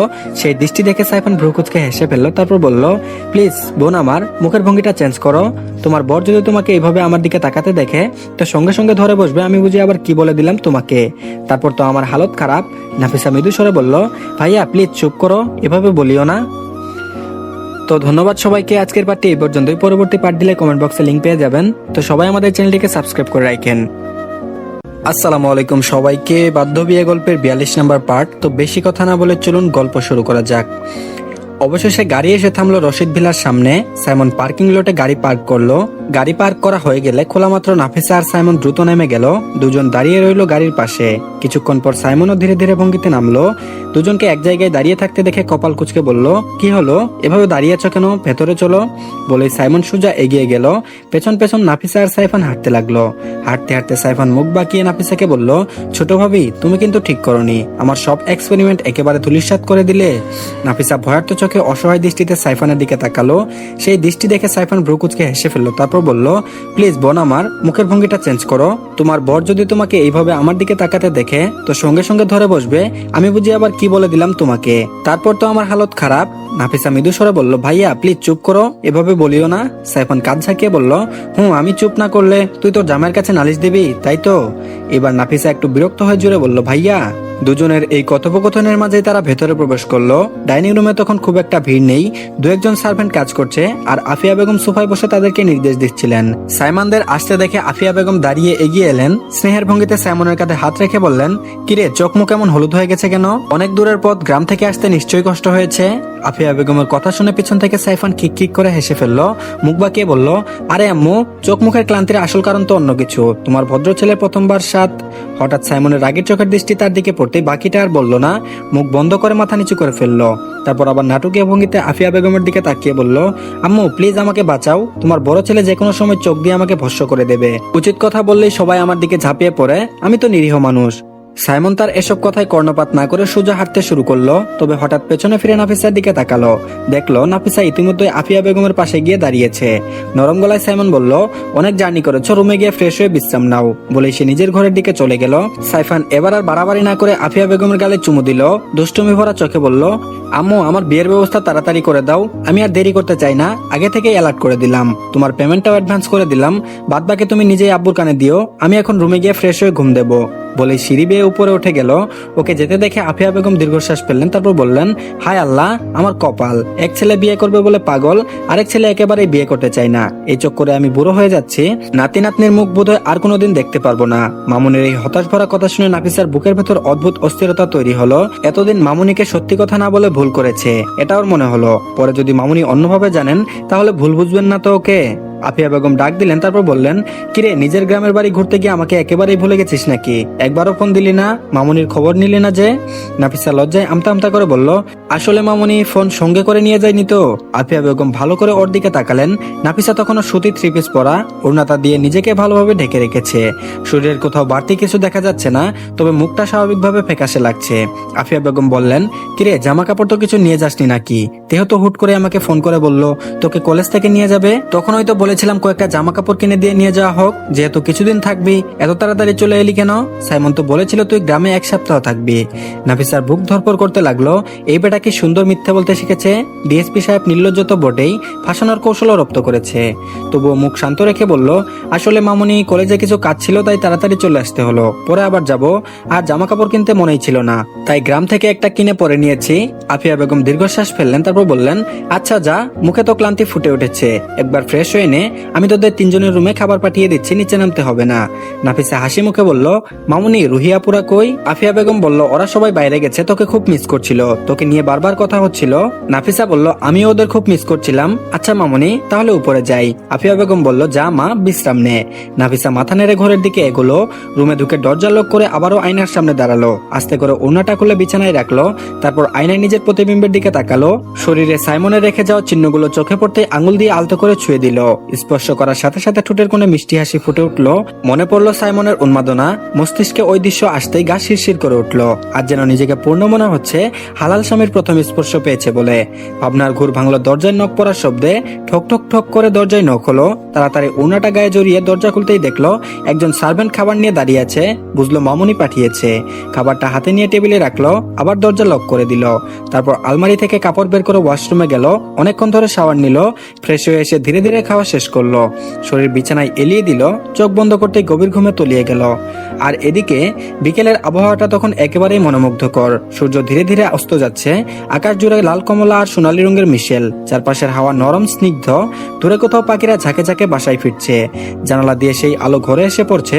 ঘরটাকেও যেন এক অদ্ভুত শান্তির আবেশে ভরিয়ে তুলছে। এমন সময় নাফিসার ঘুম ভাঙলো। আধো জাগরণে আরাম করে শরীর টানতে গিয়ে হঠাৎ বুঝতে পারলো সে শক্ত এক বাঁধনে আটকা পড়েছে। কপাল গুটিয়ে অবাক দৃষ্টিতে তাকাতেই দেখলো তার হালাল পুরুষ তাকে বুকের ভেতর একেবারে আস্তে পিস্তে জড়িয়ে ধরে নিশ্চিন্তে ঘুমাচ্ছে। সাইমনের চুলগুলো কপালের উপর এলোমেলো হয়ে ছড়িয়ে আছে। নিঃশ্বাসের ছন্দে সামান্য নড়ছে। এতটা শান্ত, এতটা কোমল নাফিসা এর আগে কখনো দেখেনি। একেবারে নিষ্পাপ শিশুর মতো লাগছে তাকে। নাফিসার ঠোঁটের কোণে হালকা হাসি ফুটে উঠলো। আস্তে করে হাত বাড়িয়ে সাইমনের কপালে ঝরে পড়া চুলগুলো গুছিয়ে দিতে লাগলো নরম আঙুল দিয়ে। সেই স্পর্শে যেন ভেতর থেকে গভীর এক মায়া, এক ভালোবাসা জেগে উঠল। সাইমন হালকা নড়ল, কিন্তু জড়িয়ে ধরা হাতের বাঁধন আরো শক্ত হয়ে গেল। নাফিসা এবার ওর বুকে মুখ গুজে চোখ বুজে রইল। তারপর আবারও মুখ তুলে অনেকক্ষণ ধরে হালাল পুরুষের দিকে তাকিয়েছিল নাফিসা। সাইমনের শক্ত অথচ আকর্ষণীয় ঠোঁট জোড়ার দিকে দৃষ্টি আটকে গেল। বুকের ভেতর অদ্ভুত এক কম্পন উঠল। হাত পা ঠান্ডা হয়ে এলো। এক ঢুক গিলে সাহস সঞ্চয় করে ধীরে ধীরে ঝুঁকে পড়ল। নিজের নরম গোলাপি ঠোঁট জোড়া আস্তে করে ছুঁয়ে দিল স্বামী নামক সেই হালাল পুরুষের ঠোঁটে। মুহূর্তেই নাফিসার শরীরে বিদ্যুতের মতো ঝটকা খেলে গেল। এতটাই তীব্র অনুভূতি যে সঙ্গে সঙ্গে সরে আসতে চাইল, কিন্তু আর সম্ভব হলো না। এতক্ষণ যে ঘুমের ভান ধরেছিল সাইমন, তার বউ শেষ পর্যন্ত কি করে সেটা দেখার জন্য, কিন্তু বোকা মেয়েটা আর কিছুই টের পেল না। পরক্ষণে ওর শক্ত হাত নাফিসার কোমর চেপে ধরলো। অন্য হাতটা আলতো করে চুল সরিয়ে মাথার পেছনে রাখলো। টান দিয়ে তাকে আরো কাছে টেনে নিল। শিকার যখন স্বেচ্ছায় শিকারীর কাছে ধরা দেয়, তখন কি শিকারী সেই সুযোগ হাতছাড়া করে? সাইমনও করলো না। নিজের অধিকারের স্পর্শে, নিজের উন্মাদনা ভালোবাসায় নাফিসার নরম ঠোঁট জোড়ায় রাজত্ব শুরু করলো। নাফিসার শ্বাস প্রশ্বাস দ্রুত হয়ে উঠছে। হৃদস্পন্দন যেন কানে কানে বাজতে লাগলো। চোখ বুজে ওর অধরে অধর মেলালো, কিন্তু ততক্ষণে সাইমন তাকে নিজের শরীরের নিচে নিয়ে ফেলেছে। ছোট্ট শরীরটা যেন পুরোটাই ঢেকে গেল স্বামীর শক্ত আগলে। নাফিসা প্রথমে কিছুই বুঝে উঠতে পারছিল না, অবাক হয়ে হয়েছিল, কিন্তু অল্প সময়ের মতোই স্বামীর উচ্ছ্বাস সামলাতে ব্যস্ত হয়ে পড়ল। প্রতিটি স্পর্শে, প্রতিটি আলিঙ্গনে, প্রতিটি উন্মাদনায় নাফিসার বুক ভরে উঠছে অদ্ভুত এক মিষ্টি অনুভূতিতে। দীর্ঘ সময় পর সাইমন অবশেষে তার পিচ্চি বইয়ের ঠোঁট ছেড়ে দিল। দুজনের শ্বাস তখনও এলোমেলো। নাফিসা লজ্জায় মুখ গুজে ফেললো সাইমনের বুকে, আর সাইমন গভীর তৃপ্তির দৃষ্টিতে তাকিয়ে রইল নিজের জীবনের সবচেয়ে মূল্যবান সম্পদের দিকে। সাইমন নাফিসার মাথাটা নিজের বুক থেকে তুলে ধীরে ধীরে বলল, বুকে মাথা গুজে লাভ নেই, মাথাটা তুলো, চুরি করার শাস্তি পেতে হবে, ধরা পড়ে গেছ। নাফিসা লজ্জায় চোখ বুজে আছে। সাইমন নাফিসার গালে আলতো করে হাত বুলিয়ে ফিসফিস করে বলল, চোখ খোলো পিচ্চি পুতুল, এন্ড কিস মি। নাফিসা আরো গভীরভাবে চোখ মুখ চেপে ধরলো লজ্জায়। সাইমন আরো কাছে টেনে নিয়ে হঠাৎ নাফিসার নরম ঠোঁটে জোরে কামড় দিল, একটুখানি আবেদন, একটুখানি অধিকারে উচ্ছ্বাসে ভরা। প্রথমে নাফিসা দুই হাত দিয়ে ঠেলতে চাইলো, কিন্তু সাইমনের স্পর্শে সে আর নড়তে সাহস পেল না। অল্প কষ্টে একটি নরম আরেকটু গভীর অনুভব হলো। বিরক্তির বদলে যেন মধুর শিহরণ। মৃদু ব্যথা ভাঙতে না ভাঙতেই তার শরীরটা সাইমনের কাছে থাকতে চাইলো। হাতটা আগের মতোই সাইমনের বুকে আটকে রইল। সাইমন নাফিসাকে আলতো করে ছেড়ে দিয়ে আবারও বুকে টেনে নিল। তার মাথার চুলগুলো ভালোবাসায় হাত বুলিয়ে দিতে লাগলো। কিছুক্ষণ শুধু নীরবতা ভর করলো দুজনের মাঝে। সাইমন নাফিসাকে বুক থেকে আলগা করে নিল, তারপর কপালে এক চুম্বন দিয়ে ঠোঁটের কোণে মৃদু স্পর্শ রাখলো। নাফিসা পিটপিট করে চোখ তুলে অবাক দৃষ্টিতে তাকালো সাইমনের দিকে। কিছু মনে পড়তেই তার গাল কেঁপে উঠলো। তারপর বলল, দরজা তো লক করা ছিল, আপনি আসলেন কিভাবে? সাইমন বিছানায় হেলান দিয়ে আদর শোয়া হলো। তারপর নাফিসাকে নিজের দিকে টেনে নিয়ে একেবারে জড়িয়ে নিল। তার ঠোঁটে এক চিলতে হাসি দেখা দিল। তারপর বলল, আমার বউয়ের ঘরে আসতে হলে রুমের লক খোলা কোনো বিষয় না, সবসময় এক্সট্রা চাবি থাকে আমার কাছে। নাফিসার বুক ধরপড় করে উঠল। সে ফিসফিস করে বলল, কেউ যদি আপনাকে আমার ঘরে আসতে দেখে খারাপ ভাববে তো? নাফিসার চোখে চোখ রেখে নির্লিপ্ত ভঙ্গিতে উত্তর দিল, আমি আমার বউয়ের ঘরে এসেছি, এত কারো কাছে কৈফিয়ত দেওয়ার দরকার মনে করি না। নাফিসা ঢুক গিয়ে নিল। এই মানুষটা কতটা নির্দ্বিধায় সব কথা বলে দেয়, অথচ বাড়ির সকলে তো জানেই না তাদের বিয়ের কথা। নাফিসার মনে আতঙ্ক ঢুকে গেল, যদি সাইমন একদিন বাবার সামনে হুট করেই বলে ফেলে, তাহলে তো সবার সামনে তাকে অস্বস্তির মুখে পড়তে হবে। সে আর চোখে তাকালো স্বামীর দিকে, তারপর বলল, কিন্তু কেউ তো জানে না আমাদের বিয়ের কথা। নাফিসার কণ্ঠে ভয় মিশ্রিত কাপড়ভাব। সাইমন গম্ভীর সুরে বলল, এসব নিয়ে তো ভাবনা তোমাকে ভাবতে হবে না, এখন রেস্ট নাও, তারপর ফ্রেশ হয়ে পড়তে বসো। আমি বাইরে যাচ্ছি, দরজা লক করার দরকার নেই, শুধু ভিড়িয়ে রেখো, আমি ফিরে এসে লক করে দেব। নাফিসা চমকে উঠে গলায় আটকে আসা স্বরে বলল, মানে আপনি আবার আসবেন, রাতে আমার রুমে থাকবেন? সাইমন মুচকি হেসে উত্তর দিল, বউ, এতদিন ধরে নিজেকে আটকেছি, এখন আর তোমাকে দূরে রাখতে পারবো না, তোমার এতে কোনো সমস্যা? নাফিসার মুখ লাল হয়ে উঠল, মাথা নিচু করে ফেললো লজ্জায়। সাইমন ওর সেই লজ্জা মাখা মুখের দিকে তাকিয়ে বিছানা থেকে নামলো। এখন তো লজ্জা পাওয়ার দরকার নেই, আমি তো তেমন কিছু করিনি, রাতের জন্য রেখে দাও, বাকি লজ্জাটা ভাঙানোর দায়িত্ব আমার। এই কথা বলেই দরজা খুলে রুম থেকে বেরিয়ে গেল। নাফিসা হাফ ছেড়ে বাঁচলো, নিজে মনে বিড়বিড় করলো, তারপর বলল, ছি ছি, একদম নির্লজ্জ কথাবার্তা। নিজেও বিছানা থেকে নেমে ওয়াশরুমে গিয়ে ফ্রেশ হয়ে নিল। তারপর অজু করলো, কারণ আসরের আজান দেওয়া হয়ে গেছে ইতিমধ্যে। নামাজ পড়ে জায়নামাজ ভাঁজ করে আলমারিতে রেখে টেবিলের কাছে গিয়ে বসলো বই হাতে, কিন্তু ঠিক তখনই ফোন বেজে উঠলো। নাফিসা ফোন হাতে তুলে দেখলো মিষ্টি ভিডিও কল করেছে। এই 4 বছরের মিষ্টির সাথে তার সম্পর্কটা অনেক ঘনিষ্ঠ হয়ে উঠেছে। চিকিৎসার সময় রুশানা তাকে প্রায়ই নিয়ে যেত তাদের বাসায়, তখন থেকে মিষ্টি আর নাফিসার মধ্যে এক বন্ধুত্ব তৈরি হয়। বলা চলে, রুশানা আর মিষ্টির কারণে নাফিসা ধীরে ধীরে ট্রমা থেকে বের হতে পেরেছে। সেই বাড়িতে গেলেই প্রায় আবিরকে পাওয়া যেত। নাফিসা বুঝতে না বুঝতে ওর সাথে এক ধরনের স্বাভাবিক বন্ধুত্ব তৈরি হয়ে গেছে। আবির বড় ভাইয়ের মতো খেয়াল রাখতো, সাহায্য করত। নাফিসার ভালোও লাগতো তার সেই যত্নশীলতা, কিন্তু মাঝে মাঝে আবিরের কিছু ব্যবহার, কিছু অচেনা দৃষ্টি নাফিসাকে অস্থির করে তুলতো, যেন সে বুঝার বাইরে কিছু আছে। মিষ্টির সাথে অনেকক্ষণ কথা বলে নাফিসা ফোন রেখে আবারও বাইরে মন দিল। নিজের মনে দৃঢ় সংকল্প করলো, যেভাবেই হোক মামুনির স্বপ্ন পূরণ করতেই হবে, তাকে ডাক্তার হতেই হবে। তো ধন্যবাদ সবাইকে, আজকের পার্টটি এই পর্যন্তই। আর আপনাদের ভালোবাসায় আমি মুগ্ধ, আশা করি এভাবে আমাকে সাপোর্ট করে যাবেন। পরবর্তী পার্ট দিলে অবশ্যই কমেন্ট বক্সে লিংক পেয়ে যাবেন। তো সবাই অবশ্যই আমাদের চ্যানেলটিকে সাবস্ক্রাইব করে রেখে দিবেন। আবারও ধন্যবাদ সবাইকে, আল্লাহ হাফেজ। আসসালামু আলাইকুম সবাইকে, বাধ্য বিয়ে গল্পের 43 নম্বর পার্ট। তো বেশি কথা না বলে চলুন গল্প শুরু করা যাক। ঢাকা শহরের ব্যস্ততার ভিড়ে, শব্দের আর ভিড়াক্রান্ত ট্রাফিকের মাঝে এক কোণে ছোট্ট এক রেস্টুরেন্ট। এখানে অন্য জায়গার মতো ভিড় নেই, কোলাহল নেই, নিঃশব্দে একটা আলাদা পরিবেশ। রেস্টুরেন্টের এক কোণে টেবিলে বসে আছে রিশা। সামনে রাখা কফির কাপটা অনেকক্ষণ আনটাচ পড়ে আছে। গরম কফিটা এখন একদম বরফের মতো ঠান্ডা হয়ে গেছে। রিশার হাত কাঁপছে হালকা হালকা, নার্ভাসনেসে বারবার কচলাচ্ছে হাত, আবার দরজার দিকে তাকাচ্ছে। কারোর জন্য এই দীর্ঘ প্রতীক্ষা, বুক ধরপড় করা উদ্বেগ। হঠাৎ সেই প্রতীক্ষার অবসান ঘটলো। রেস্টুরেন্টের দরজা ঠেলে ঢুকলো আকাশ। সারা শরীর ঘামে ভিজে, ভিজে নিয়ে একাকার, পরনে একটা সাধারণ অফ হোয়াইট রঙের টি শার্ট। তীব্র রোদে ছুটে আসায় ক্লান্ত মুখটা আরো ক্লান্ত লাগছে, গায়ের রঙও যেন অস্বাভাবিকভাবে ম্লান দেখাচ্ছে। কারণ একে ছোট ছোট ঘামের বিন্দু, চুল এলোমেলো। সময় বের করা ওর জন্য কঠিন ছিল, তবুও আজ এসেছে। টিউশন শেষ করে কোনো রকমে তাড়াহুড়ো করে এখানে এসেছে। ঋষার চোখ থমকে গেল। ওর ব্ল্যাক ডায়মন্ড, হ্যাঁ, আকাশ হইতো ওর জীবনের অমূল্য রত্ন। এতদিন আরো ভালোভাবে বুঝে গেছে এই মানুষটাকে ছাড়া এক মুহূর্তও থাকতে পারে না। সাহস জুগাতে জুগাতে বহুদিন কেটেছে। আজ অবশেষে অনেক কষ্টে আকাশকে রাজি করিয়েছে দেখা করার জন্য। আজও ও বলে দেবে নিজের বুকের ভেতর জমে থাকা ভালোবাসার কথা। আকাশের চোখ গিয়ে পড়লো ঋষার উপর, অবাক দৃষ্টিতে তাকিয়ে রইল কিছুক্ষণ। এই মেয়ে তো সাধারণ জিন্স আর কুর্তাতেই অভ্যস্ত, আজকে কিনা হালকা রঙের একটি থ্রি পিস পরেছে। অদ্ভুত লাগছে তাকে, দেখতে অনেক সুন্দর লাগছে, অপরূপ লাগছে। কিন্তু আকাশের মনে একটা কাটা। এই মেয়েটার সৌন্দর্য যতই তাকে ঘায়েল করুক, তার জন্য কোনো লাভ নেই, কারণ বাস্তবে ওরা দুজন কখনো এক হবে না। আকাশ এগিয়ে এসে ঋষার সামনে চেয়ার টেনে বসলো, অথচ ঋষা তখনও দাঁড়িয়ে আছে, যেন কি বলবে বুঝে উঠতে পারছে না। আকাশ একটু বিরক্তি সুরে বলল, বসো, কি বলবে তাড়াতাড়ি বলো, আমার আরেকটা টিউশনি আছে। কথাগুলো শুনে ঋষা ধীরে ধীরে বসে পড়লো। ভেতরের তীব্র নার্ভাসনেস কাজ করছে, মনে হচ্ছে সব শব্দ গুলিয়ে গেছে। যেভাবে রিহার্সেল করেছিল, আকাশকে দেখার পর সব ভুলে গেছে। কণ্ঠ শুকিয়ে যাচ্ছে। কোনো রকমে বলল, আমি আপনার জন্য কফি অর্ডার করি। আকাশ হালকা বিরক্ত গলায় উত্তর দিল, না, আমি করছি, তোমার করার দরকার নেই। কি বলার জন্য আমাকে ডাকছো সেটাই বলো। কথা শেষে ঋষা গভীর শ্বাস নিল, সাহস সঞ্চয় করলো, তারপর এক নাগারে বলে ফেললো বুকের ভেতরের সব কথাগুলো। ঋষা বলল, আমি আপনাকে ভালোবাসি, আপনার সাথে সারা জীবন থাকতে চাই। প্লিজ না বলবেন না। আমি পারবো না আপনাকে ছাড়া অন্য কাউকে নিয়ে ভাবতে। অনেকবার মনকে বুঝিয়েছি, কিন্তু মন মানেনি। আমার মন আপনাকেই চাই, আমি আপনাকে ছাড়া আর কাউকে ভাবতে পারি না। বলে একটা বড় শ্বাস ছাড়লো ঋষা। বুক যেন হালকা হয়ে গেল। আকাশের চোখে তেমন কোনো ভাব দেখা গেল না, আগেই সব জেনে শুনে এসেছে। এমনকি উত্তরটাও গুছিয়ে রেখেছে। ঠান্ডা গলায় বলল, ভালোবাসা স্বাভাবিক ব্যাপার, কিন্তু যাকে ভালোবাসো তার সাথে সারা জীবন থাকা লাগবে এমন তো কোনো নিয়ম নেই। তোমার আর আমার কোনোদিন এক হওয়া সম্ভব নয়, তাই এসব মাথা থেকে ঝেড়ে ফেলো।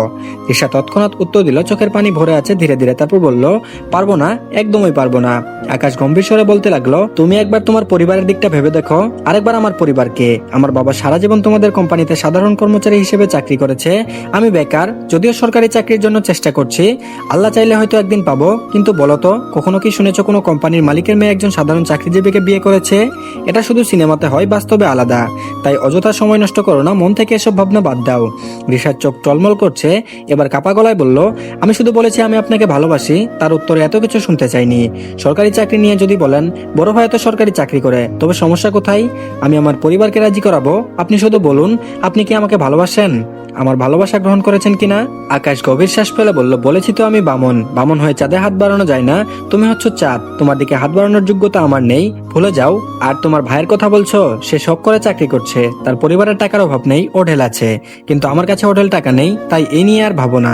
ঋষা এবার জেদি কণ্ঠে বলে উঠলো, যদি বলি আমি বাদ দেবো না। আকাশ নির্লিপ্ত ভাবে তাকালো, তারপর বলল, সেটা তোমার ব্যাপার, কিন্তু আমার কাছ থেকে কিছু আশা করো না। আল্লাহ হাফেজ, আমার দেরি হয়ে যাচ্ছে। বলে উঠে দাঁড়ালো আকাশ। টেবিলের বিল মিটিয়ে দিল। ঋষার কফির দামও দিয়ে গেল।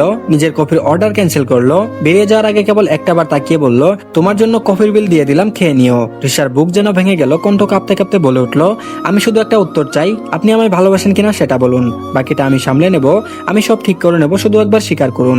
আকাশ এবার কোনো কথা বলল না, শুধু কঠিন মুখে পেছনে ঘুরে চলে গেল। ঋষা ভাঙা গলায় চিৎকার করে বলে উঠলো, কেন, শুধু টাকা আর পরিবার নিয়ে ভালোবাসা কি এত তুচ্ছ? ধপ করে চেয়ারটায় বসে পড়লো ঋষা। বুকের ভেতর চেপে থাকা কষ্টটা হঠাৎ বেরিয়ে এলো কান্নায়। রেস্টুরেন্টের ভেতর ছোট ছোট শব্দে ভরে গেল ওর কান্নার সুর। আশেপাশের মানুষ তাকিয়ে আছে অবাক দৃষ্টিতে। পাশের টেবিল থেকে একজন মহিলা আর এক ওয়েটার ছুটে এলো, তারপর বলল, আপনি ঠিক আছেন ম্যাম? ঋষা মাথা তুলে তাকালো, চোখের পানি সামলে হালকা মাথা নেড়ে জানালো সে ঠিক আছে। তারপর দুটো হাত দিয়ে চোখ মুছে ব্যাগটা কাঁধে ঝুলিয়ে রেস্টুরেন্ট থেকে বেরিয়ে গেল। গাড়িতে উঠে ড্রাইভারের দিকে তাকিয়ে বলল, কাকা, আমাকে বাসায় নিয়ে চলুন, যত দ্রুত পারেন। ড্রাইভারের চোখে অবাক দৃষ্টি, কিন্তু কিছু না বলে ইঞ্জিন চালু করলো। গাড়ি ছুটে চলল ব্যস্ত ঢাকা শহরের ভিড়ের মধ্যে। আর পেছনে সিটে বসে থাকা ঋষা নীরবে বুক ভেঙে কান্না চাপাতে লাগলো। জারিন চোখে পানি নিয়ে ঋষার রুমের সামনে এসে থেমে গেল। চোখের কোণে জমে থাকা অশ্রু হাতের পিঠ দিয়ে মুছে ফেললো ও। এখন যদি নিজের কান্নায় ভেঙে পড়ে, তাহলে প্রাণপ্রিয় বান্ধবীর দুঃখে পাশে দাঁড়ানোটা কেমন যেন অন্যায় লাগবে। তাই নিজেকে জোর করে সামলে নিয়ে হালকা করে দরজায় ধাক্কা দিল। দরজাটা আলগা চাপা ছিল, সামান্য ধাক্কাতেই খুলে গেল। ঘরটা একদম অন্ধকার। নিঃশব্দে জারিন ভিতরে ঢুকে দরজা লাগিয়ে লাইট অন করলো। আলো জ্বলার সাথে সাথে পুরো ঘরটা স্পষ্ট হয়ে উঠলো। আর সেই সঙ্গে চোখে পড়লো ঋষা। মেঝোতে গুটিসুটি মেরে পড়ে আছে জোরসোর হয়ে। দৃশ্যটা দেখে জারিনের বুক কেঁপে উঠলো। দ্রুত পায়ে এগিয়ে গিয়ে রিশার সামনে হাঁটু গেড়ে বসলো। দুই হাত দিয়ে আলতো করে রিশার বাহুতে ধাক্কা দিয়ে কাপা গলায় বলল, এই রিশু আমার বেবি, কি হয়েছে তোর? উঠ না, বল আমাকে কি হয়েছে। এতক্ষণ চোখ বন্ধ করে থাকা রিশা ধীরে ধীরে চোখ খুললো। চোখের পাতা ভারী, লালচে হয়ে গেছে কান্নার চাপে। গাল বেয়ে শুকনো অশ্রুর দাগ এখনো স্পষ্ট। রিশা জারিনের দিকে তাকাতেই আচমকা ঝাঁপিয়ে পড়ে তাকে জড়িয়ে ধরলো, শব্দ করে কান্না শুরু করলো। জারিনও বুক ভরে আগলে নিল তার প্রাণপ্রিয় বান্ধবীকে। এক হাত দিয়ে রিশার পিঠে আরেক হাত দিয়ে মাথায় আলতো করে হাত বুলিয়ে সান্ত্বনা দিতে লাগলো। তারপর বলল, কি হয়েছে রিশু, বলতো, প্লিজ বল না, তোকে এভাবে কাঁদতে দেখলে আমার একদম ভালো লাগে না। জারিনের কোমল কণ্ঠে যেন আরো ভেঙে পড়লো রিশা, আরো জোরে কান্না শুরু করলো। জারিন আবার মাথায় হাত বুলিয়ে আদরে কণ্ঠে বলল, প্লিজ সোনা, বলতো কি হয়েছে, আমি তো আছি তোর পাশে। ফোনে যেভাবে কাঁদছিলি আমি তো ভয় পেয়ে গেছিলাম। আকাশ ভাইয়ের সাথে দেখা করতে গেছিলি তাই না? কি বললো সব খুলে বল। রিশা কেঁদে কেঁদে ফুপিয়ে বলল, আমাকে কখনো নিজের কাছে টানবে না এমনটাই বলে দিয়েছে। পাষাণ পুরুষ, একেবারে পাষাণ। শুধু নিজের দিকটাই দেখে, আমার দিকটা একটুও বুঝলো না। সে আমাকে চাই না, একটুও না। জারিন রিশার গাল মুছে দিয়ে বলল, ভালো করে বলতো কি হয়েছে, ঠিক মতো বল, কিছু খুলে না বললে বুঝবো কেমন করে। রিশা জারিনের কোলে মাথা রেখে আবারও মেঝেতে শুয়ে পড়লো। পা ছড়িয়ে দিল ক্লান্ত ভাবে। জারিন ওর মাথায় হাত বুলিয়ে দিল, যেন একটু হলেও শান্তি পায় বান্ধবীটা। রিশা বড় একটা শ্বাস নিয়ে আস্তে আস্তে সব খুলে বলল। আকাশের সাথে দেখা, তার কথাগুলো, সেই মুহূর্তের অপমান আর ভাঙা এক স্বপ্ন, একে একে সব। জারিন নিঃশব্দে শুনে গেল। চোখে এক ফোঁটা অশ্রু জমে উঠলো, কিন্তু ওর সামনে তা লুকিয়ে রাখলো। শেষে মাথায় হাত বুলিয়ে শান্তস্বরে বলল, শোন, এত ভেঙে পড়িস না রে, আমি আছি তো, আমরা দুজন মিলে কোনো না কোনো উপায় বের করবই। রিশা ফিসফিস করে বলল, না জানু, কিছু হবে না। সে আমাকে নিজের করে নিতে চায় না, জোর করে কেউ কারো হয় না। সে শুধু আমার ভালো চেয়েছে, কিন্তু আমি কি চাই সেটা কখনো ভাবিনি। আমার মনের দিকটা, আমার কষ্টটা একটুও বুঝেনি। জারিন একটা দীর্ঘশ্বাস ফেলে বলল, চুপ কর এখন, আরেকবার চেষ্টা কর রিশু, একবার না পারলে শতবার চেষ্টা কর, না হলে সারা জীবন আফসোস থেকে যাবে। হয়তো সময় বদলাবে, মানুষও বদলাবে। রিশা তিক্ত কণ্ঠে বলল, দেখা করবে না সে আমার সাথে আর। জারিন বলল, হবে, আমি ব্যবস্থা করব। জারিন ওর হাত ধরে দৃঢ় কণ্ঠে কথাগুলো বলল, আমার রিশু বেবিকে এভাবে ভাঙতে দেব না, তার জন্য যা করতে হয় তাই করব আমি। রিশা জারিনের বুকে মুখ গুজে আরো জোরে কেঁদে ফেললো। জারিনও ওর পিঠে হাত বুলিয়ে রইল। কিছুক্ষণ আগের ঘটনা স্মরণে আসতে নিজেও কান্না চেপে রাখতে পারল না। কোনোদিনও সাইফানকে মাফ করবে না। যেটা হয়েছে একদম ঠিক হয়নি, একদম না। দুজনের কান্না একাকার হয়ে গেল ঘরের নীরবতার সঙ্গে। আর এইদিকে আবির রুশানাকে বলছে, আপি প্লিজ ডাক না, নাপুকে একবার দেখা করিয়ে দে না, প্লিজ এখানে আসতে বল। আবির রুশানাকে অনেকক্ষণ ধরে বুঝাচ্ছে যেন নাফিসাকে এই বাসায় নিয়ে আসে। কিছুদিনের জন্য রুশানাদের বাড়িতে বেড়াতে এসেছে সে, আর এসে একরকম আবদার করে বসেছে নাফিসাকে ডাকার জন্য। ওই বাড়িতে আবির চাইলে নিজেও যেতে পারতো, কিন্তু গিয়ে কোনো লাভ হয় না। নাফিসার সঙ্গে ঠিক মতো কথা বলার সুযোগই পায় না। কখনো নিজের ঘরে বসে থাকে, আবার কখনো আফিয়া বেগম কিংবা রিশাদের সঙ্গে ব্যস্ত থাকে। রুশানা স্পষ্ট জানিয়ে দিয়েছে, এখন নাফিসার পরীক্ষার সামনে, এই সময় ডাকলে মেয়েটার পড়াশোনার ক্ষতি হবে। রুশানাও তখন মিষ্টির জামা কাপড় গুছিয়ে রাখছিল। হঠাৎ আবির এসে ওর হাত ধরে টেনে নিয়ে বিছানায় বসিয়ে দিল। নিজেও শুয়ে পড়ে মাথাটা রাখলো বোনের কুলের উপর। আবদারের সুরে বলল, আপি একেবারে পার্মানেন্টলি নিয়ে আসার ব্যবস্থা করে দে না প্লিজ, আমি আর দূরে থাকতে পারছি না। তুই একবার কথা বল সবার সঙ্গে। নাপুর তো এখন 18 বছর হয়ে গেছে, আমারও পড়াশোনা শেষ হয়ে যাবে অচিরেই। ওর সব দায়িত্ব আমি নেব, একটুও হেরফের করবো না। প্লিজ আমার সোনা বনু, একটু কথা বল না তুই। রুশানা মুচকি হেসে ভাইয়ের মাথায় হাত বুলিয়ে দিল। তারপর বলল, আরো কিছুদিন যাক, তারপর দেখা যাবে। এত অধৈর্য হচ্ছিস কেন রে? বলেই ওর কানে হালকা টুকা দিল। আবির মুখটা কাত করে রেখে বিরক্ত গলায় বলল, আপি প্লিজ, আমি বিয়ের কথা বলছি আর তুই কানে দিচ্ছিস ধাক্কা, এটা একদম ঠিক না। রুশানা বিরক্ত স্বরে বলল, হ্যাঁ তুই তো বিয়ের জন্য লাফাচ্ছিস, আর ওইদিকে কেউ দিনকে দিন দামড়া হয়ে যাচ্ছে, বিয়ের নামই নিচ্ছে না। বিয়ের কথা বললে এমন মুখ ভান করে ফেলে যেন অপরাধ করে ফেলেছি। আবির বুঝে গেল বোন কার কথা বলছে, ও নিজেও বুঝে না। সাইমন ভাই আসলে বিয়ে করতে চায় না কেন? বয়স তো কম হলো না। সবসময় মুখটা গম্ভীর, আবার মাঝে মাঝে এমন আচরণ করে যেন কেউ ওর সঙ্গে কথা বললেই অপরাধ করেছে। এসব ভাবনা ঝেড়ে ফেলে আবির আবার রোশনাকে অনুনয় করে বলল, আপি সাইমন ভাইয়ের কথা বাদ দে না, আমরা ছোটগুলো আগে বিয়ে করে ফেললে ভাই তো লজ্জা পেয়ে করবেই তখন, আমারটা আগে করো না প্লিজ। রোশনা এবার ভাইয়ের দিকে তাকিয়ে মুখ কুচকালো, তারপর বলল, ওরে আমার বিয়ে পাগল ছেলে রে, এবার তো মনে হচ্ছে নিজের বিয়ের ব্যবস্থা নিজেই করবি বুঝি। আবির বলল, আপি প্লিজ এমন করিস না, একটা ব্যবস্থা কর না প্লিজ। আবির দুই হাত জুড়ে বলল। রোশনা একটা দীর্ঘশ্বাস ফেলে বলল, আচ্ছা করবো, এবার খুশি? এই কথাটা কানে যেতেই আবির লাফিয়ে উঠে রোশনার গালে দুটো জোরে চুমু দিয়ে দিল। তারপর বলল, এই না হলে আমার আপি, ইয়া ইয়া বলে খুশিতে দুই হাত প্রসারিত করে উঠল। রোশনা চমকে বলল, এই এসব কি রে, ধৈরা একেবারে দিব। বিয়ের কথা শুনে কেমন লাফাচ্ছিস তুই? বড় বোনের সামনে লজ্জা করে না একটু? এখন যদি এতই নির্লজ্জ হস, বিয়ের পর কি করবি? আর এত নাচানাচি বন্ধ কর, এখন আর কোনো বিয়ের কথা বলবো না আমি, আগে নাফিসার পরীক্ষা শেষ হোক। আবির নির্লিপ্ত ভঙ্গিতে বলল, আর মাত্র 2-3 মাস আপি, এটুকুই আমি নিজেকে সামলে নিতে পারবো। রুশানা মুচকি হেসে মাথা নাড়ালো, তারপর বলল, কি আর বলবো তোদের, তুই আর সাইফান দুজনে একদম একরকম, পুরো বিয়ে পাগলা। আরেকজন যদি একটু এমন হতো আমি খুশি হতাম, ওই যে বুড়ো হয়ে যাচ্ছে এখনো বিয়ে করছে না, দেখি আবার যেভাবেই হোক পাকড়াও করে বিয়ে দেওয়ার ব্যবস্থা করতেই হবে। রুশানা কথাটা বলে হতাশভাবে দীর্ঘশ্বাস ফেললো। তো ধন্যবাদ সবাইকে, আজকের পার্টি এই পর্যন্তই, আশা করছি ভালো লেগেছে। তো সবাই অবশ্যই আমাদের চ্যানেলটিকে সাবস্ক্রাইব করে দিয়েন, আর সবাই ভালো থাকেন, আল্লাহ হাফেজ। আসসালামু আলাইকুম সবাইকে, বাধ্য বিয়ে গল্পের 44 নম্বর পার্ট। তো বেশি কথা না বলে চলুন গল্প শুরু করা যাক। জারিন রিশার সাথে বেশ কিছুক্ষণ থাকার পর নিচে নেমে ওর জন্য খাবার আনতে গেল। আফিয়া বেগমের কাছে গিয়ে জানালো আজকে তারা দুই বান্ধবী সারা রাত গল্প করবে, রিশার কাছেই থাকবে সে। রিশা মুভি দেখবে বলে সবকিছু ঠিক করছে বলে নিচে আসেনি, তাই ও খাবার নিতে এসেছে। কোনো মতে আফিয়া বেগম আর ইমা বেগমকে বুঝিয়ে খাবারটা হাতে নিয়ে দ্রুত পায়ে ছুটলো রিশার ঘরের দিকে। করিডোর পার হওয়ার সময় হঠাৎ সামনে সাইফানের সাথে দেখা হয়ে গেল। জারিন থেমে গেল এক মুহূর্তের জন্য, বুকের ভেতর যেন হঠাৎ আগুন ছড়িয়ে পড়ল। এই মানুষটাকে দেখলে এখন শুধু রাগই নয়, অজানা এক কান্নাও গলা পর্যন্ত উঠে আসলো। ও কিছু না বলে পাশ কাটিয়ে চলে যেতে উদ্যত হলো, কিন্তু সাইফান এগিয়ে এসে সামনে দাঁড়িয়ে পথ আটকে দিল। জারিন থেমে গেল, চোখ রাগে চকচক করছে, তারপর বলল, সামনে থেকে সরেন। রাগমাখা কণ্ঠে বলল জারিন, যেন চোখ দিয়ে সাইফানকে গিলে ফেলবে। সাইফান একটু থেমে শান্ত গলায় বলল, না, তোমার সাথে কিছু কথা আছে। তার কণ্ঠে দ্বিধা, অপরাধবোধের ভার যেন গলায় জড়িয়ে আছে, কিন্তু জারিনের মনে হলো এই কথাগুলো যেন আগুনে ঘি ঢালার মতো। ও দাঁতে দাঁত চেপে বলল, আপনি সবসময় সব বিষয় ফাজলামির মোড়ে রাখেন, কখন কোন পর্যায়ে ব্যাপারটা চলে যায় সেটার কোনো খেয়ালই থাকে না আপনার সাইফান ভাই। সাইফান গভীর একটা নিঃশ্বাস নিল, মুখে থাকা অপরাধবোধ স্পষ্ট, এইবার সত্যিই বড় ভুল করেছে। কিন্তু তার কি পুরো দোষ ছিল? পরিস্থিতিটাই এমন হয়ে গিয়েছিল। ও শান্ত স্বরে বলল, দেখো চশমা, আমি তোমাকে সরি বলতে এসেছি শুধু। জারিন বলল, সরি? জারিনের চোখ আরো লাল হয়ে উঠলো, ঠোঁট কাঁপছে রাগে আর কষ্টে মিশে। তারপর বলল, সত্যি কি সরি বললেই সবকিছু ঠিক হয়ে যায়? আপনি প্রতিবার ওই কিছু না কিছু করেন আর শেষে একটা সরি বলে সব শেষ করে দেন। সব ভুলের সরি নয় সাইফান ভাই, সব কষ্ট এমন করে হজম করা যায় না। শেষ কথাগুলো বলার সাথে সাথে জারিনের চোখ থেকে টপ টপ করে পানি পড়ে গেল। ওর চোখের অশ্রু দেখতে না পেরে সাইফানের বুকের ভেতরটা কেমন যেন মোচড় দিয়ে উঠলো। কেন এমন হচ্ছে জানে না, কিন্তু এই মেয়ের কান্না তার একটু সহ্য হচ্ছে না। গলার ভেতরটা শুকিয়ে গেল, কিছু বলতে গিয়েও থেমে গেল। ঠিক তখন ওই জারিন পাশ কাটিয়ে দ্রুত হেঁটে চলে গেল। সাইফান স্থির হয়ে দাঁড়িয়ে রইল ওর পেছনে তাকিয়ে, মনে মনে বলল, এখন কিছু বলা ঠিক হবে না, পরে শান্ত মাথায় বোঝাতে হবে, ধীরে ধীরে সব ঠিক হবে। সেই ভাবনাতেই দীর্ঘ নিঃশ্বাস নিয়ে সাইফান ঘুরে দাঁড়ালো, আর জারিন কাপা হাতে খাবারটা আঁকড়ে ধরে রিশার রুমের দিকে হাঁটতে লাগলো। চোখের কোণে জলজল করছে অপূর্ণ কান্নার আলো। আর এদিকে নাফিসা সাইমনের সঙ্গে কথা বলা শেষ করে আবারও পড়ার টেবিলে বসেছিল। এশার আজানের শব্দ কানে আসতেই উঠে নামাজ আদায় করলো।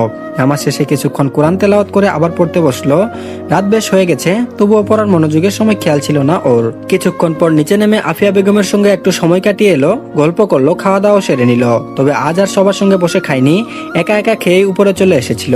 রুমে এসে আবার পড়ায় মন দিল। টেবিলের উপর বই খাতা ছড়িয়ে পড়ে আছে, পাতা উল্টে উল্টে পড়তে পড়তে কখন রাত গভীর হয়ে গেছে সে টেরই পায়নি। চোখ দুটো ভারী হয়ে এলো, মাথা টেবিলের উপর রেখে অজান্তেই ঘুমিয়ে পড়লো। বাইরে হালকা বাতাস বইছিল, জানলার ফাঁক দিয়ে সেই ঠান্ডা বাতাস এসে লাগলো নাফিসার গালে। শরীরটা হালকা কেঁপে উঠলো, ঘুমের ঘরে একটু নড়েচড়ে আবারও মাথা রেখে ঘুমিয়ে পড়লো সে। কিছুক্ষণ পর আবার সেই একই অনুভূতি, হালকা হাওয়ার ছোঁয়া মুখে লাগছে বারবার। বিরক্তিতে চোখ মুখ কুচকে গেল নাফিসার, ধীরে ধীরে চোখ খুললো, আর সেই মুহূর্তেই দেখলো তার সামনে দাঁড়িয়ে আছে সাইমান। ওর মুখের কাছে খুব ঝুঁকে ফু দিচ্ছে দুষ্ট মুচকি হাসি নিয়ে। নাফিসা অবাক চোখে তাকিয়ে রইলো, তার সামনে ঠুটে খেলে গেল এক চেনা হাসি। সাইমান বলল, ঘুম হয়েছে বউ? হ্যাঁ, এখন উঠো, নিজের প্যাকিং সেরে ফেলো। নাফিসা চোখ বড় বড় করে বলল, প্যাকিং মানে কি? সাইমন চোখ টিপে হালকা গলায় বলল, মানে আমরা বাইরে যাচ্ছি। নাফিসা আবারও অবাক হয়ে তাকালো, কপালে ভাঁজ পড়লো, তারপর বলল, কোথায় যাচ্ছি আমরা? উত্তর না দিয়ে সাইমান ওর দিকে আবারও ঝুঁকে এলো, একেবারে কাছে এসে নাফিসার কপালে একটা ভালোবাসার চুমু দিল। তারপর নরম গলায় বলল, ওঠো, রেডি হও, বাকিটা নিজেই বুঝে যাবে। নাফিসা হতভম্ব হয়ে তার দিকে তাকিয়ে রইল, চোখে মুখে অজস্র প্রশ্ন, কিন্তু সাইমন শুধু হাসলো। সেই হাসিটা একরাশ রহস্যে ভরা, ভালোবাসায় ভেজা। নাফিসা এখনো চুপ করে বসে আছে, সাইমনের দিকে তাকিয়ে আছে এক দৃষ্টিতে। সাইমন নিজেই আলমারি খুলে একে একে নাফিসার কয়েকটা জামা কাপড় বের করলো, ব্যাগটা টেনে নিয়ে খুব স্বাভাবিক ভঙ্গিতে কাপড়গুলো ভাঁজ করে গুছিয়ে রাখতে লাগলো। ব্যাগ গুছানো শেষ করে সাইমন এবার বিছানার উপর রাখা একটা শপিং ব্যাগ হাতে নিল। এটা সে বাড়ি থেকে ফেরার পথে এনেছে। ব্যাগটা হাতে নিয়ে নাফিসার সামনে গিয়ে দাঁড়ালো, হাত বাড়িয়ে ব্যাগটা দিল সামনে, গম্ভীর গলায় বলল, এটা পরে রেডি হয়ে এসো, যাও। নাফিসা ব্যাগের দিকে তাকালো, হাত বাড়ালো না, চোখে সরাসরি প্রশ্ন। কিছুক্ষণ চুপ থেকে অবশেষে আস্তে করে বলল, এটা কি আর কোথায় কোথায় যাচ্ছি আমরা? সাইমন কপাল কুচকালো, তারপর বলল ব্যাগটা হাতে ধরো আর রেডি হয়ে এসো। নাফিসা বলল আগে বলেন কোথায় যাচ্ছি আমরা, আর হঠাৎ করে কেন? সাইমন নিঃশ্বাস ফেলে একটু ঝুঁকে এলো, গলাটা নিচু করলো, তারপর বলল বাড়াবাড়ি না করে রেডি হও, সময় কম, তোমার রেডি হতে ইচ্ছা না করলে আমাকে বলো, আমি রেডি করে দিচ্ছি। বলেই সাইমন এগিয়ে এসে নাফিসার জামায় হাত দিতে নিলে নাফিসা আবার ব্যাগটা সাইমনের কাছ থেকে এক প্রকার ছিনিয়ে হাতে নিল, মুখ শক্ত হয়ে গেল। নাফিসা বলল আমি আগে না জেনে কোথাও যাব না, আপনি বলেন, না হলে আমি যাচ্ছি না। সাইমন তখন কয়েক সেকেন্ড চুপ করে রইল, তারপর একদম সোজা তাকিয়ে বলল জায়গা জানার দরকার নেই, আমার সঙ্গে যাচ্ছ মানে নিরাপদে যাচ্ছ, দিনকে দিন জেদি তৈরি হচ্ছে তাই না? নাফিসা তাকিয়ে রইল সাইমনের দিকে, কথার খোঁচা টের পেলেও কিছু বলল না, শুধু শান্তভাবে বলল বিশ্বাস করি বলেই তো জানতে চাই, আমার পরীক্ষার মাত্র কয়েক মাস বাকি আছে, হুট করে রাত বিরাতে কোথাও যাওয়ার মানে নেই, যদি না খুব দরকার হয়। সাইমন এবার হাসলো ঠান্ডা হাসি, তারপর বলল এই যে এটাকেই বলে বাড়াবাড়ি, এই তুমি একদিনে এত কথা শিখে গেলে কিভাবে? আমার আদরে ভালোই কাজ হয়েছে, পুরো বউ বউ ভাব চলে এসেছে। যাই হোক, আমি যা বলি সেটা করা উচিত, প্রশ্ন না, বুঝেছো? এখন সাইমনের সাথে গেলে মামুনি কি বলবে, এই লোকের তো এসব ভাবনা নেই, সে বারবার মিথ্যা কথা বলতে পারবে না, এমনিতেই ধুকাই রেখেছে। নাফিসা সাহস সঞ্চয় করে বলল আমি যাচ্ছি না। এটা বলে সে ব্যাগটা টেবিলের উপর ফেলে দিয়ে চুপচাপ দাঁড়িয়ে রইল। সাইমন কিছুক্ষণ তাকিয়ে রইল তার দিকে, তারপর ধীরে ধীরে এগিয়ে এলো। তার চোখে আবার বিরক্তির কোনো চিহ্ন নেই, বরং ভয়ঙ্কর রকম শান্ত, এমন শান্ত যা দেখে নাফিসার বুক ধক করে উঠল। সাইমন নাফিসার সামনে এসে থামলো, দুই হাত পকেটে, চোখ স্থির, তারপর বলল এটাই কি তোমার শেষ কথা? নাফিসা কাপা গলায় কিন্তু দৃষ্টি শক্ত রেখেই বলল হ্যাঁ। সাইমন মাথা নাড়লো খুব ধীরে, তারপর বলল ঠিক আছে। এই দুইটা শব্দ বলে সে হঠাৎ ফিরে গেল দরজার দিকে। নাফিসা অবাক হয়ে তাকিয়ে রইল, রাগ করলো নাকি লোকটা? সাইমন দরজা খুলে বাইরে গিয়ে দাঁড়ালো, তারপর পেছনে ফিরে তাকালো নাফিসার দিকে, তারপর বলল 5 মিনিট সময় দিচ্ছি, নিচে নামবে, না নামলে নিজের সিদ্ধান্তের ফল নিজের দায়িত্বে সামলাবে। সাইমন কথাটা বলেই চলে গেল। ওর ঠান্ডা গলায় দেওয়া সেই হুমকি শুনে নাফিসা ভেতর থেকে ছোট হয়ে গেল। একটু বেশি তর্ক করে ফেলেছে এটা বুঝতে পারছে এখন। করে হঠাৎ একটা গভীর নীরবতা নেমে এলো। নাফিসা গলাটা শুকিয়ে যেতে অনুভব করলো, তবুও মুখ শক্ত রেখে টেবিলের দিকে এগোলো। টেবিলের উপর রাখা শপিং ব্যাগটা হাতে নিল, ভেতরে কি আছে দেখার জন্য ব্যাগে হাত ঢুকিয়ে একে একে বের করলো কাপড়গুলো। একটা ডার্ক ব্লু জিন্স, সাথে সাদা রঙের কটন কুর্তি, গলার কাছে হালকা সুতোর কাজ করা, আর সাথে হালকা নীল রঙের একটা হিজাব। নাফিসা ভ্রু কুচকালো, এগুলো তো সে কখনো পরে না, কেন দিল সাইমন? কাপড়গুলো উল্টে পাল্টে বেশ কিছুক্ষণ তাকিয়ে রইল সে। 5 মিনিট সময় বলেছে মানে সত্যি এখন অপেক্ষা করছে নিচে। এখন না পড়লে সাইমন রাগ সামলানো কঠিন হয়ে যাবে। দীর্ঘ নিঃশ্বাস ফেলে জামা কাপড়গুলো হাতে নিয়ে ওয়াশরুমে ঢুকে গেল নাফিসা। আর এদিকে রাত 1টা বাজে, চারপাশে নীরবতা নেমে এসেছে। দূরে কোথাও কুকুরের হালকা ডাক আর বাতাসে থাকা রাতের শীতলতা এই নীরবতাকে আরো গভীর করে তুলছে। রিশার ঘরের বারান্দায় বসে আছে জারিন। রিশাকে ঘুম পাড়িয়ে দেওয়ার পর বুকের ভেতর জমে থাকা অস্থিরতা আর ঘুমহীনতা তাকে এই নিস্তব্ধ রাতের সঙ্গে সময় কাটাতে টেনে এনেছে।